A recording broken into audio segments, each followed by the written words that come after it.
Einen wunderschönen guten Abend, hallo und herzlich willkommen zu Folge 0 meiner kommenden Developer-Log-Videoreihe.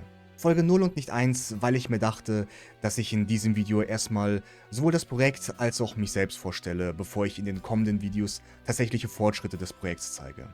Was ist Darkspawn überhaupt? Der Titel meines Spiels, ja. Aber es ist auch ein Worldbuilding-Projekt, an dem ich bereits seit über 5 Jahren hobbymäßig arbeite. Sprich, ich zeichne Karten, schreibe Lore, zeichne Charaktere und am wichtigsten, ich spiele Pen-and-Paper-Kampagnen mit meinen Freunden, die in der Welt von Darkspawn spielen. Darkspawn ist ein düsteres, viktorianisch angelehntes Setting, das auf der fiktiven Welt Rasma spielt. Der Konflikt des Settings ist eine für die Menschen unbegreifliche Bedrohung, nämlich die Schwarmkin. Insektenartige und aggressive Monster, die buchstäblich aus dem Nichts erscheinen und die Welt terrorisieren. Die Bewohner Rasmas leben dadurch in ständiger Angst und Paranoia, da es keinen Ort gibt, wo die Schwarmkin nicht erscheinen können. Die beiden größten Inspirationsquellen für dieses Setting waren Bloodborne von From Software und das weniger bekannte Enderal von Jur AI. Das Gameplay jedoch für dieses Videospiel basiert größtenteils auf Divinity Original Sin 2, doch dazu später mehr. Und nachdem ich mittlerweile so viel Arbeit in dieses Worldbuilding-Projekt gesteckt habe, wollte ich nicht, dass es auf ewig in der metaphorischen Schublade bleibt und Staub ansetzt. Ich habe auch lange Zeit überlegt, welches Medium ich benutzen will, um Darkspawn mit der Welt zu teilen. Ich hatte angefangen, einen Roman zu schreiben, es aber nach den ersten 10 Seiten wieder aufgegeben. Dann hatte ich die Idee, on-stream Pen and Paper zu spielen, doch daraus ist auch nichts geworden. Doch dann kam mir eine Idee für ein Projekt, an dem ich relativ lange gearbeitet hatte, nämlich Darkspawn Descent into Madness. Ein In-Universe Bestiary, geschrieben aus der Perspektive eines reisenden Forschers. Und dieses Projekt habe ich auch nicht vor aufzugeben, jedoch ist es trotzdem pausiert für das Videospiel, um das es in dem Video eigentlich geht. Ganz kurz zu meiner Person, wer ich bin und warum ich mich jetzt dazu entschieden habe, aus diesem Projekt ein RPG-Maker-Game zu machen.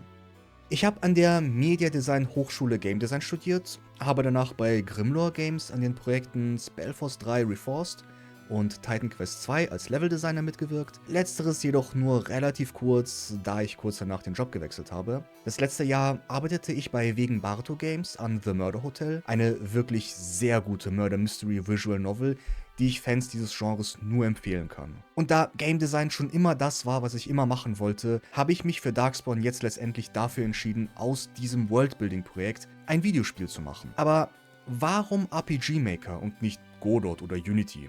Ganz einfach, ich kann nicht programmieren.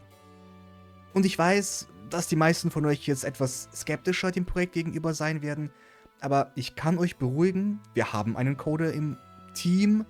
Team in großen Anführungszeichen. Ich mache das Projekt größtenteils alleine und habe hier und da Freunde, die mir mit Coding und Animation etwas unter die Arme greifen. Jedoch sind das alles nur letztendlich Gefallen, um die ich meine Freunde bitte. Ein gesamtes Game von Grund auf in Godot zu programmieren, würde da einfach den Rahmen sprengen.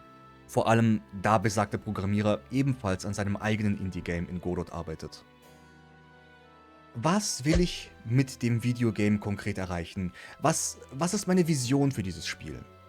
Nun, ich möchte ein story-driven RPG in einem düsteren, ja fast schon depressiven Setting mit Fokus auf Dialogen und Dungeon-Crawling entwickeln.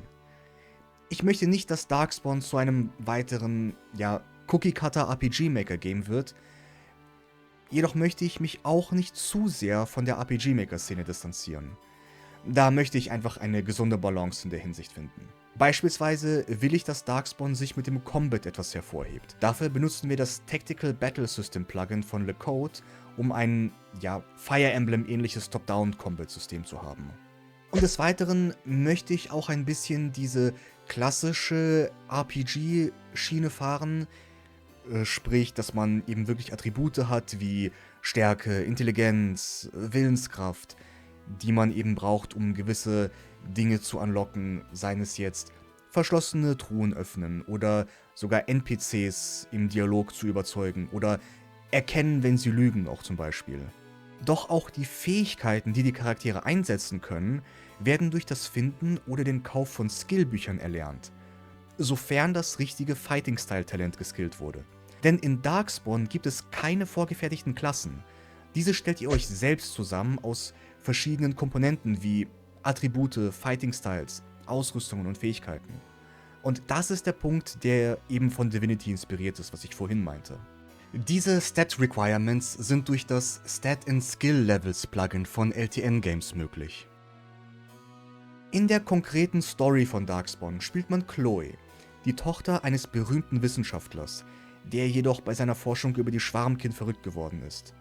Chloe möchte in die Fußstapfen ihres Vaters treten und auf eigene Faust herausfinden, was es mit diesen Kreaturen auf sich hat. Chloe hat zwar eine gewisse vorgegebene Persönlichkeit, jedoch lässt diese sich mit verschiedenen Dialogsoptionen formen, wie es dem Spieler eben gefällt. Da die Story an sich relativ lang ist mein momentaner Plan, die Story in mehreren Kapiteln aufzuteilen und die nach und nach zu releasen.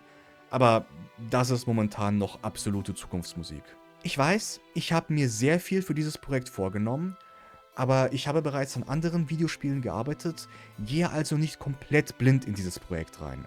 Außerdem habe ich seit vielen Jahren eine klare Vision, die ich nun endlich umsetzen möchte. Wenn euch das Projekt interessiert, würde ich mich sehr über ein Abo freuen oder ein Follow auf Blue Sky, wo ich regelmäßiger eben kleinere Updates poste. Und wenn ihr Fragen habt zu Darkspawn oder Anmerkungen, Feedback, irgendwas, schreibt es sehr gerne in die Kommentare oder schaut auch gerne bei meinem Twitch-Stream vorbei. Links sind alle in der Infobox. Vielen Dank fürs Zuschauen und wir sehen uns hoffentlich im nächsten Video wieder.